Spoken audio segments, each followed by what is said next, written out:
नमस्कार मंडळी, मी अनिल पवार आपणास आज घेऊन आलेलो आहे मराठवाडा येथे. तर येथील शेतकरी यांनी मल्टीप्लायरचा वापर केला होता. तर सर्वप्रथम आपण शेतकऱ्याचा परिचय करून घेऊ. दादा, तुमचं पूर्ण नाव सांगा. गणेश बागाजी सोनवणे, राहणार खंडाळा, तालुका भोकरदन, जिल्हा जालना.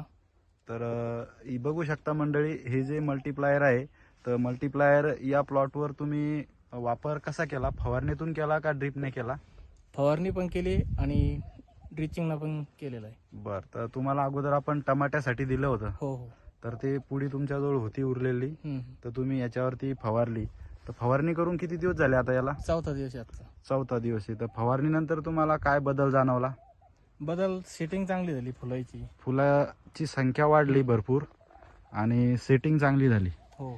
आणि हे जे पानं आहे, पानं काळोखीवर आले पुन्हा चांगले. पानाची जी क्वालिटी आहे ती पण चांगली जबरदस्त झालेली आहे. तर अशा पद्धतीनं हा प्लॉट बनलेला आहे. तर या प्लॉटचं वय किती आहे आता सध्या? याला आता 2 महिने कंप्लीट होईल. 2 महिने वय याचं झालेलं आहे जवळपास. तर अशा पद्धतीनं हा प्लॉट बनलेला आहे. छोटासा व्हिडिओ आपण या ठिकाणी शूट करत आहे. म्हणायला हरकत नाही, मल्टीप्लायरचे पुन्हा एकदा जबरदस्त रिझल्ट. धन्यवाद.